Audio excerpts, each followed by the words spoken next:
उमेदवार कोण आहे आणि आपण कोणावर बोलतोय। मी या संस्थेचे माजी संचालक, माजी चेअरमन यांनी माझ्यावर जे वैयक्तिक आरोप केले, त्यांनी जे केलेले आरोप ते सिद्ध करून दाखवा। माझ्या नावावर शिर्डीमध्ये चारही बाजूला इमारती आहे हे सिद्ध करून दाखवल्यानंतर मी राजेंद्र सोपानराव जगताप साई संस्थान एम्प्लॉई सोसायटीच्या सभासदाचा राजीनामा देईन, किंबहुना श्री साईबाबा संस्थान कर्म विश्वस्त व्यवस्थेचाही राजीनामा देईन। जर ह्या मित्राला माझे आरोप सिद्ध न करता आल्यास त्यांनी साईबाबा संस्थान विश्वस्त व्यवस्थेच्या नोकरीचा राजीनामा द्यावा, संस्थेच्या सभासदाचा राजीनामा द्यावा। परंतु तुम्ही संचालक मंडळ या मंडळामध्ये निवडून आल्यानंतर या संस्थेचे चेअरमन झाले। चेअरमन नंतर तुम्ही संचालक असताना गणेशवाडी येथे पहिल्यांदा तुम्ही 2 गुंठे जागा खरेदी केली। परत 1.25 ते 1.5 वर्षांनी परत तुम्ही 2 गुंठे जागा खरेदी केली। हे जागा खरेदी करीत असताना तुम्ही पैसा आणला कुठून? तुम्ही तर साधे टोकन क्लार्क आहे आणि ते टोकन क्लार्क बी कोणामुळे झाले हे तुमच्या सहकार्यांना सुद्धा माहिती।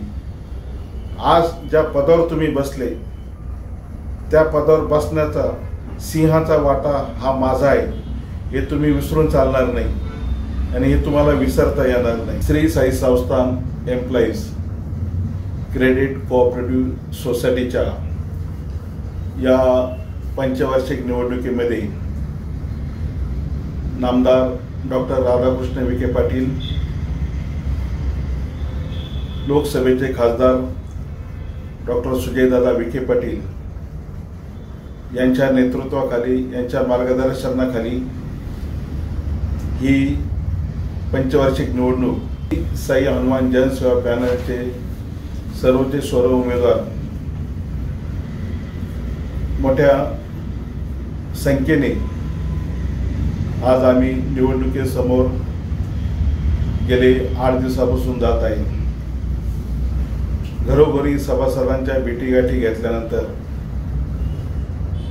त्या ठिकाणी आम्हाला सभासदांकडून उत्तम असा प्रतिसाद मिळालेला आहे। सभासद या 6 वर्षाच्या या संचालक मंडळाच्या कारकिर्दीला वैतागलेले आहे। कुठलंही ध्येय धोरण नाही, कुठलंही नियोजन नाही, अशा पद्धतीचं हे 6 वर्षाचं संचालक मंडळ आहे। या 6 वर्षाच्या संचालक मंडळाच्या कारभारामुळे प्रचंड अशी सभासदांपुढे नाराजी आहे। जर ह्या संचालक मंडळाने उत्तम व चांगला कारभार केला असता, पारदर्शी कारभार केला असता तर आज त्यांना एवढी पळायची वेळ आली नसती। आमचे सहकारी विरोधक मागील 6 वर्षापूर्वीचे झालेल्या निवडणुकीत माझ्यावर असेच वैयक्तिक स्वरूपाचे खोटे नाटे आरोप करून सभासद बंधू भगिनी यांची दिशाभूल केली, सभासदांमध्ये गैरसमजाचं वातावरण निर्माण केलं। आजही या निवडणुकीमध्ये मी उमेदवार म्हणून उभा नाही असे असतानाही सध्याचे जे चेअरमन, सध्याचे जे संचालक, माजी चेअरमन यांना संस्थेचा कामाचा कुठलाही अभ्यास नाही, कुठलंही ज्ञान नाही। सहकारामधले यांना ज्ञानाची कमतरता आहे। त्यांच्या या वक्तव्यामुळे सभासदांना समजते की संस्थेची निवडणूक कोण उभं आहे, उमेदवार कोण आहे आणि आपण कोणावर बोलतोय।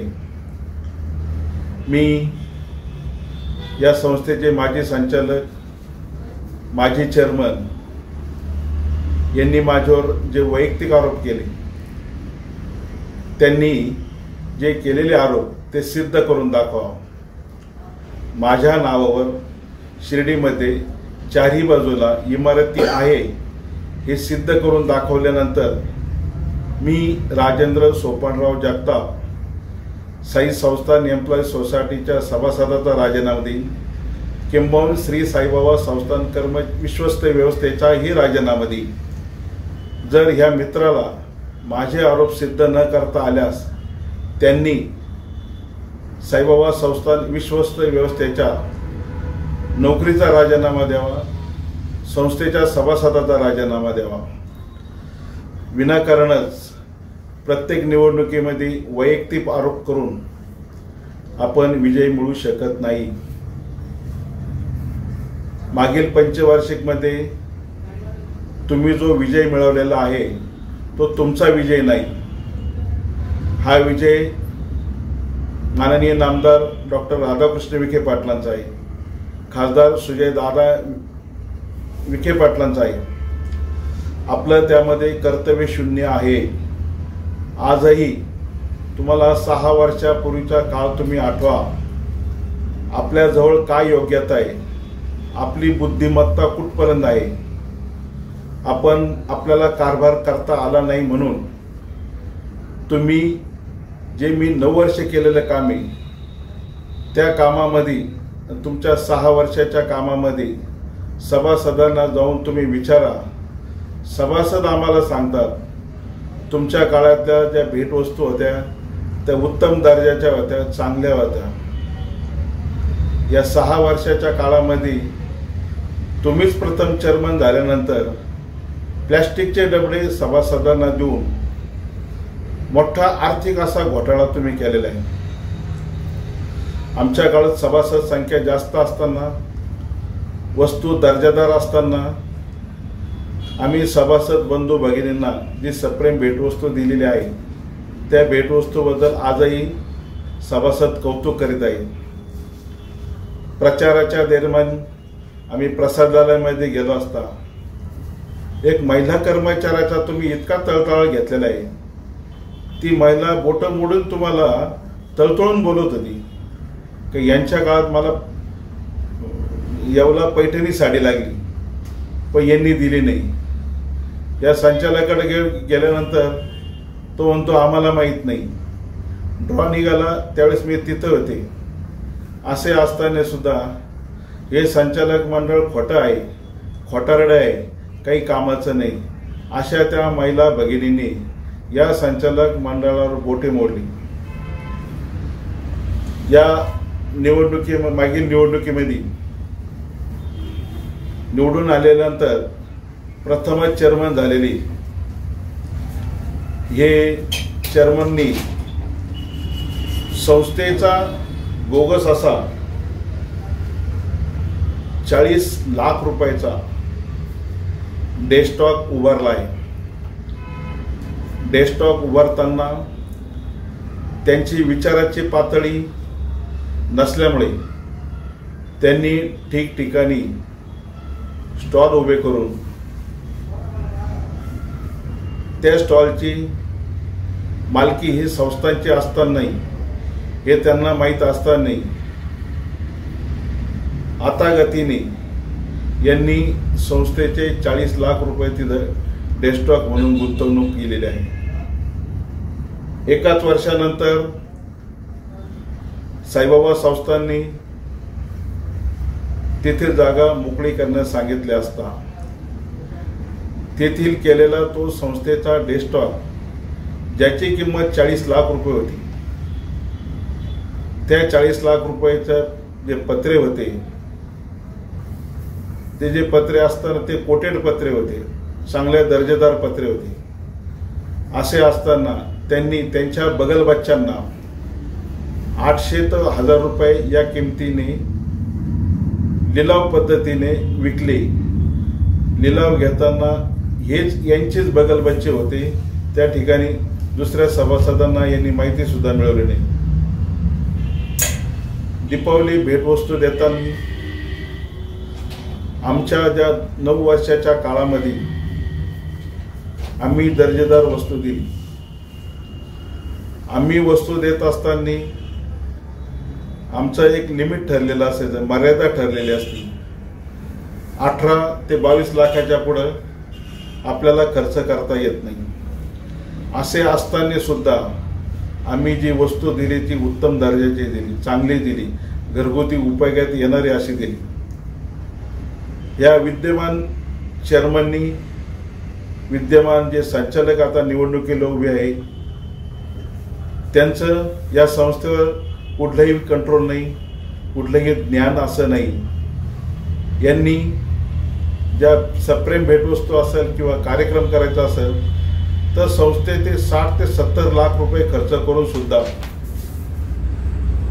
दर्जेदार वस्तू नाही. संस्थेच्या खर्चाची उधळपट्टी करायची. आम्ही जे कार्यक्रम करायचो ते साई उद्यान, मंगल कार्यालय येथे करायचो. यांचे जे कार्यक्रम झाले हे बाहेर झाले. संस्थेचा खर्च यांनी उधळपट्टी केली. यांचं संस्थेच्या खर्चावर किंवा कुठलेही बंधन नव्हते. यांना असं समजायचं की आपणच या ठिकाणी मालक आहोत. ही संस्था ही सभासदाची आहे. या सभासद या संस्थेचे मालक आहे. परंतु माजी चेअरमन व सध्याचे विद्यमान संचालक जे उमेदवार आहेत त्यांना असं काही वाटलं की ही संस्था स्वतःच्या माझ्या मालकीच्या प्रमाणे यांनी कारभार केला. आज निवडणुकीमध्ये 8 दिवस प्रचार चालू असताना यांच्या पायाखालची जमीन सरकलेली आहे. त्यामुळं आज हे नको ते बेजबाबदारपणे आरोप करून सत्ता पुन्हा मिळण्याच्या तयारीत आहे. परंतु सभासद आज शून्य आहे. सभासद हा पूर्वीसारखा नसून सभासदांच्या माहिती आहे की ही संस्था आज कोणाच्या ताब्यात दिल्यानंतर ही संस्थेचा कारभार चांगला होऊ शकतो. 2009ला मी चेअरमन असताना माझ्या संचालक मंडळाच्या सहकार्याने कर्ज मर्यादा 50,000 असताना आम्ही 5 लाख रुपये केली. 5 लाखावर आम्ही व्याजदर 7% केलं. सभासद संख्या जास्त असताना आम्ही 5 लाख रुपये 60% कर्ज केलं. संस्थेचा नफा वाढल्यानंतर आम्ही 4%वर आणले. कालांतराने शासनाचे नियम बदलले. घटना दुरुस्ती 97वी घटना दुरुस्ती संस्थेला स्वीकारावी लागली. त्यामध्ये स्वभांडवल असेल तर 7% हे शासनाचं कंपल्सरी असल्यामुळं आम्ही 7% व्याजाने कर्जाची आकारणी केली. ही आकारणी करीत असताना मी व माझ्या संचालक मंडळाच्या मनमानीने नाही केली. हे शासनाचं धोरण आल्यामुळं, शासनाचं ते बाइंडिंग असल्यामुळं ते आम्हाला स्वीकारावं लागलं. स्वीकारल्यानंतर सभासद बंधू आणि भगिनींना जो 3% व्याजाचा दर जो भरावा लागला त्याचा परतावा आम्ही 85 लाख रुपये सभासदांना परत दिलेला आहे. त्यामध्ये हे जे आरोप करणारे संचालक, माजी चेअरमन यांना सुद्धा तो परतावा मिळालेला आहे. त्यांना माहीत नसेल तर त्यांनी संस्थेच्या रेकॉर्डमध्ये पाहून तो संस्थेचा फायदा घेतलेला आहे. विनाकारणच काहीतरी खोटं बोलता येतं म्हणून आपण खोटंच बोलत राहावं असे काही नाही. आपलं सहकारामधलं ज्ञान शून्य आहे. आपल्याला जर सहकार कळलं असतं तर आपल्याच काळात कंत्राटी कर्मचाऱ्यांचा PF घोटाळा झालेला आहे. त्या घोटाळ्याला आपण स्वतःही जबाबदार आहे. संस्थेचा कॉन्ट्रॅक्टर, ज्या संस्थेचे जे कामगार आहे त्या कामगारावरती संस्था चालती, त्या गोरगरीब कामगारांचा PF कंत्राटदारांनी भरला नाही. तो कंत्राटदार ही तुमचाच होता, तुमचाच आहे, तुमचीच त्याची साथ आहे असे असताना तो PF भरत नव्हता हे आपल्याला माहीत असताना सुद्धा आपण त्याचं एकही बिल अडवलेलं नाही. ज्यावेळेस एखाद्या कॉन्ट्रॅक्टरला ह्या महिन्याचं बिल अदा करायचं असतं तर मागच्या महिन्याचा PF भरला आहे किंवा नाही याची खात्री संस्थेने, या संस्थेच्या चेअरमननी, या संस्थेच्या संचालकांनी करायची असते. परंतु या तत्कालीन जे संचालक आहे, जे उमेदवार आहे, जे माजी चेअरमन आहे, यांची आणि कंत्राटदाराची हात मिळवणे असल्यामुळं संस्थेच्या त्या कर्मचाऱ्यांना 12,86,000 रुपयाचा PFचा भूदंड बसलेला आहे. आणि याला कारणीभूत म्हणजे फक्त हे आज सध्याचे जे संचालक मंडळ, सध्याचे जे उमेदवार संचालक आणि माजी चेअरमन हेच आहे. यावर यांनी आपण केलेली चूक झाकवावी म्हणून आज ते दुसऱ्यावर बेसुमार आरोप करत आहे. दुसऱ्याकडे एक बोट दाखवत असताना आपल्याकडे 4 बोटं आहे हे ते विसरून गेले. विद्यमान जे संचालक आहे, जे सध्याचे उमेदवार आहे, त्यांनी माजी चेअरमन पण त्यांनी कारभार केलेला आहे. त्यांना जर सहकार तत्वाचं नॉलेज असतं, या संस्थेचा जो 23 ताळेबंद जर कळत असता तर त्यांच्या काळामध्ये GSTचा 25 लाख रुपये थकबाकी राहिलेली नसती. GSTची थकबाकी ही शासनाची थकबाकी आहे. शासनाची थकबाकी वेळच्या वेळी न भरल्यामुळे भविष्यात संस्थेवर त्याची दंडाची आकारणी सुद्धा होऊ शकते. याला जबाबदार सध्याचे जे संचालक, माजी चेअरमन हेच आहे. वास्तविक पाहता सभासदांनी ही मागणी केली पाहिजे. यांच्या काळामध्ये जे भ्रष्टाचार झाले, गैरव्यवहार झाले, याची वसुली यांच्या वैयक्तिक प्रॉपर्टीमधून केली पाहिजे. संस्थेचा नफा घातल्यामुळं सभासदांना व्याजाची सवलत देता आली नाही. जर घोटाळे जर नसते झाले तर सभासदाला 7% तरी व्याज मिळालं असतं. ह्या विद्यमान संचालक मंडळाने मागील 6 वर्षापूर्वी झालेल्या निवडणुकीमध्ये आम्ही सभासदांना 1% व्याजाने कर्ज देऊ अशी घोषणा केली, असा वचननामा केला. त्याच्यानंतर इमारतीचं काम 1 वर्षात पूर्ण करू. यांनी इमारतीचं कामही नाही केलं, 1% व्याजाने कर्जही दिलं नाही. इमारतीचं काम पूर्ण करता येत नाही म्हणून मी व माझ्या संचालक मंडळावर त्यांनी आज आरोप केलेले आहे. तुम्ही जर त्या ठिकाणी 6 वर्षापासून आहे तर त्या ठिकाणी तुम्ही का नाही केलं? 2009 मध्ये आम्ही त्या ठिकाणी गेल्यानंतर संस्थेकडे त्या जागेचा 7-12 उतारा सोडून काही नव्हतं. असेही असताना आम्ही मागील संचालक मंडळाला दोषी ठरवलं नाही. आम्ही सर्व कागदपत्रे शासकीय यंत्रणेकडून उपलब्ध करून टाउन प्लॅनिंगची परवानगी घेऊन, परवानगी झाल्यानंतर त्या इमारतीचं भूमिपूजन माननीय नामदार डॉक्टर राधाकृष्ण विखे पाटील, संस्थांचे माजी अध्यक्ष कैलासवासी जयंतराव ससाने साहेब, संस्थांचे माजी उपाध्यक्ष कैलासवासी कोल्हे साहेब, जिल्हा परिषदेच्या अध्यक्ष नामदार शालिनीताई विखे पाटील यांच्या शुभ हस्ते त्या जागेचं, त्या इमारतीचं भूमिपूजन करण्यात आलं. परवानगी आल्यानंतर त्या परवानगीच्या अनुषंगाने टेंडर ओपनिंग केलं. पारदर्शी प्रमाणे कॉन्ट्रॅक्टरचं सिलेक्शन झालं. कॉन्ट्रॅक्टरचं सिलेक्शन करीत असताना त्यामध्ये तत्कालीन संस्थांचे बांधकाम तज्ज्ञ इंजिनियर त्यांच्यासमोर सल्ला मसलत करून त्या काळच्या TSR प्रमाणे त्याच्यापेक्षाही कमी दराने त्या कॉन्ट्रॅक्टरला काम देण्यात आलं. सर्व कायदेशीर प्रोसिजर पूर्ण केली, काम सुरू झालं. 80% काम चालू झालं.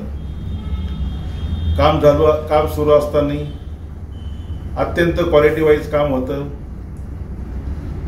संस्थेने ज्या आर्किटेक्ट नेमले होते त्या आर्किटेक्टनी संस्थेच्या त्या कामामुळं पूर्ण लक्ष देऊन त्या कामाची गुणवत्ता वाढवलेली आहे. साई ज्योत इमारतीचं काम चालू असताना काही परवानग्या बाकी होत्या. आम्ही तेथील ग्रामपंचायतची परवानगी घेऊन त्यावेळेस प्रांत ऑफिस हे श्रीरामपूर येथे होते. त्या ठिकाणी आम्ही प्रस्ताव सादर केला. प्रस्ताव सादर करून पाठपुरावा केला असता. पाठपुरावा अंतिम टप्प्यात असताना आमचं दुर्दैवाने संचालक मंडळ हे बरखास्त झालं. त्यानंतर प्रशासक आलं. प्रशासक आल्यानंतर हे संचालक मंडळ त्या ठिकाणी आलं. या संचालक मंडळाने सांगितलं होतं निवडून आल्यानंतर आम्ही 1 वर्षांनी इमारत पूर्ण करणार. या संचालक मंडळामध्ये एक विचाराचे एक मनाचे संचालक मंडळ नसल्याने त्या इमारतीच्या परवानग्या यांनी जाणून बुजून लेट केलेल्या आहे. याला जबाबदार सध्याचं जे संचालक मंडळ आहे, सध्याचे जे उमेदवार संचालक आहे, सध्याचे जे माजी चेअरमन यांनी भूषवलेले इमारतीच्या लेट परवानग्या घेण्यासाठी हे स्वतः याला दोषी आहे.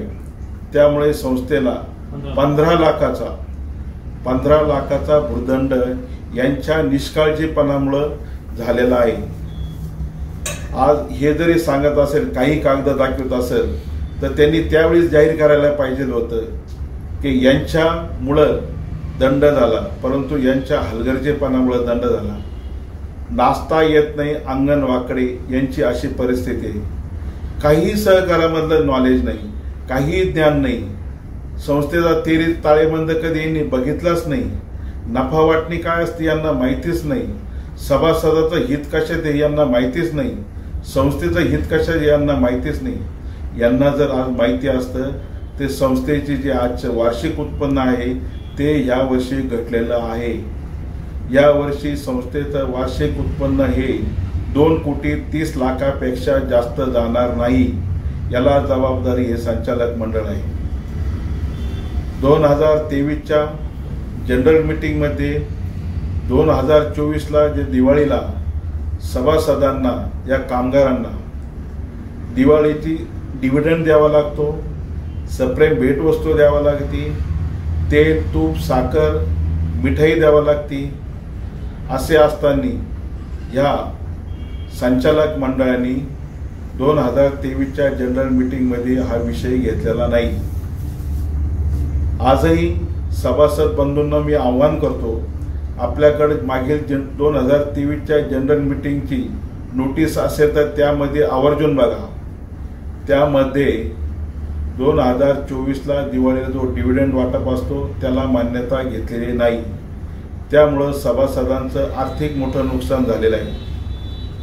2024ची मकर संक्रांत यांना माहीत होतं निवडणूक लागणार आहे, सभासदांना माहीत होतं, आम्हाला माहीत होतं, परंतु हे संचालक मंडळ विसरून गेलं की सभासदाला संक्रांतीचा सण सादर करायचा आहे, वाहनवस्तू आणून ठेवायला पाहिजे होती, परंतु यांना सभासदांना वंचित ठेवायचं होतं. संस्थेची आर्थिक परिस्थिती नाही म्हणून यांनी जाणून बुजून भेटवस्तू आणलेली नाही. आता याच ठिकाणी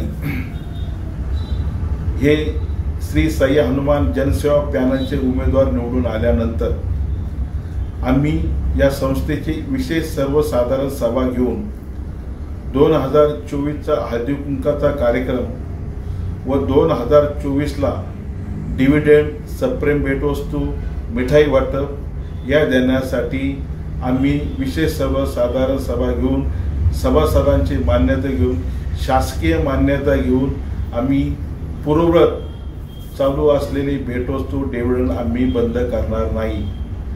आज संस्थेचं नफा जरी नसला, जर हे सर्व कार्यक्रम करायचे असेल तर संस्थेला वर्षाकाठी 3,40,00,000 ते 3,50,00,000 रुपये नफा झाला तर आपण हे कार्यक्रम करत असतो.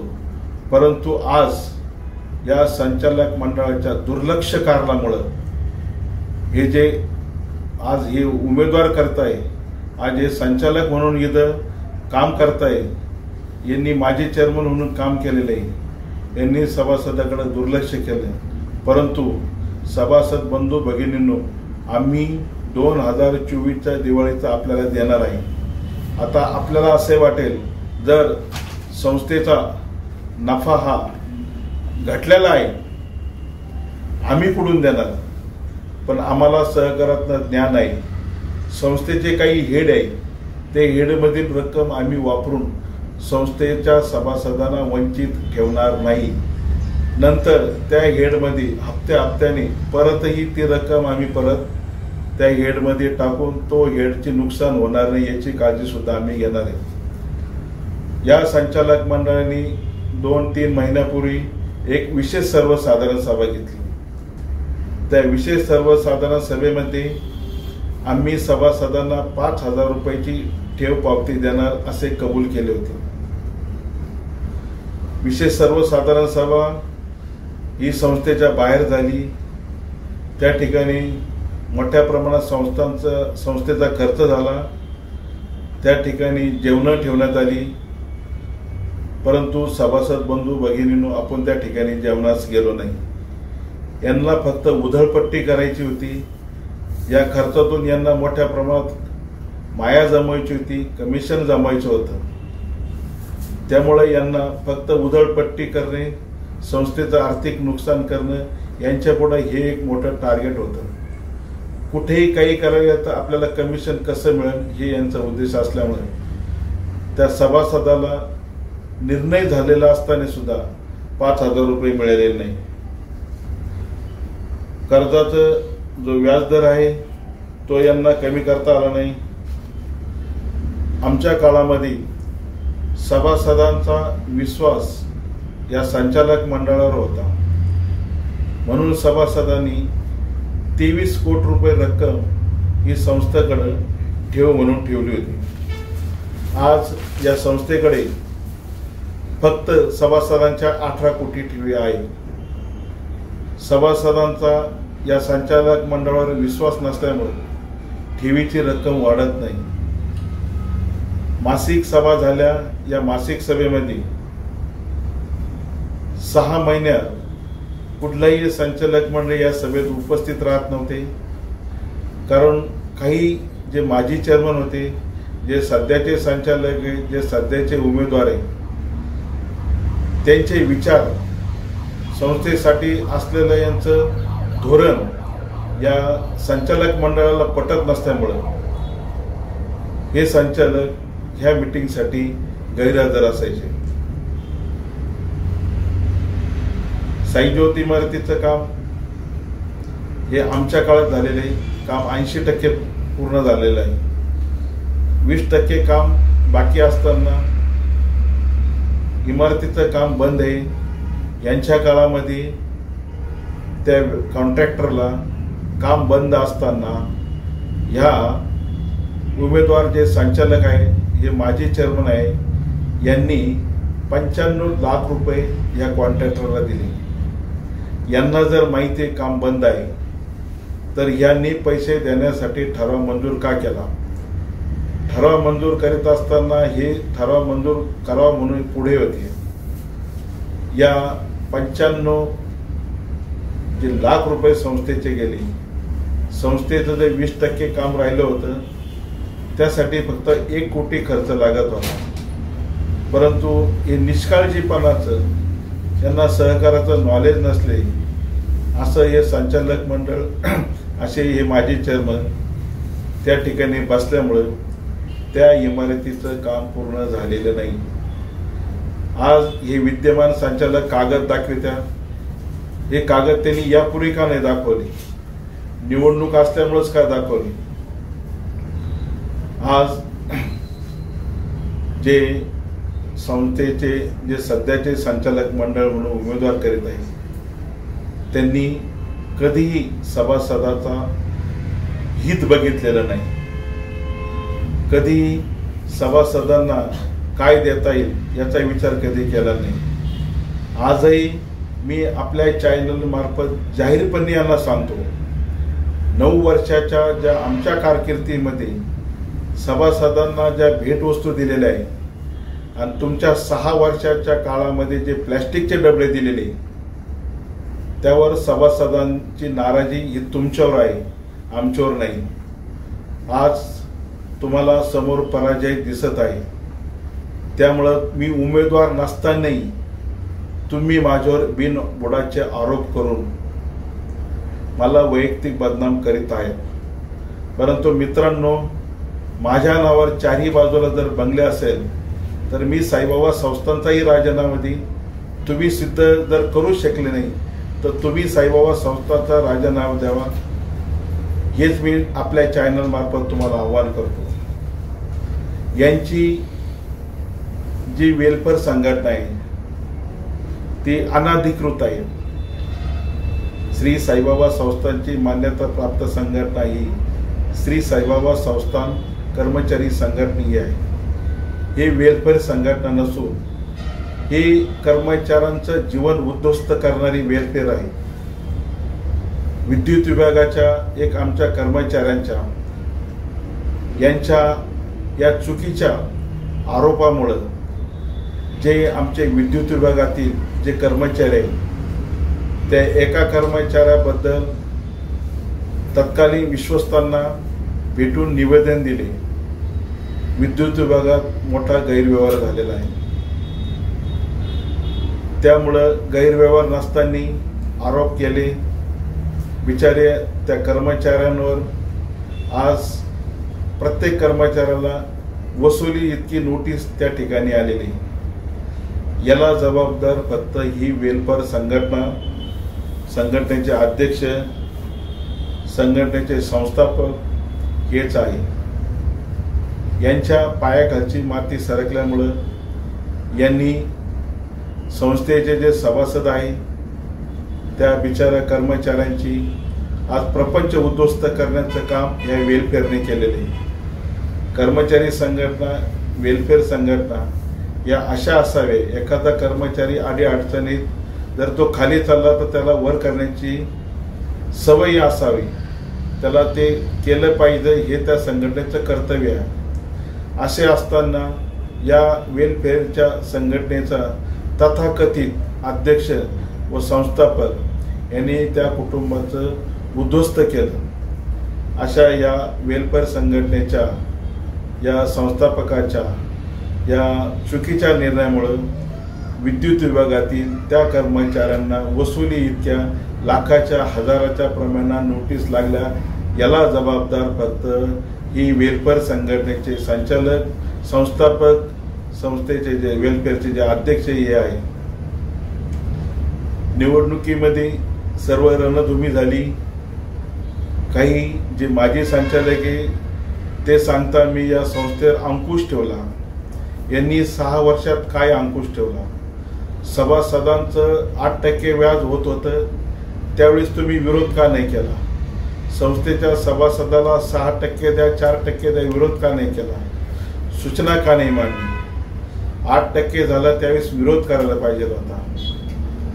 या 6 वर्षाच्या कारकिर्दीमध्ये जे म्हणता मी यांनी अंकुश ठेवला, यांनी काही अंकुश ठेवला नाही। यांनी जर अंकुश ठेवला असता तर संस्थेचा नफा कमी झाला नसता, संस्थेची उधळपट्टी झाली नसती।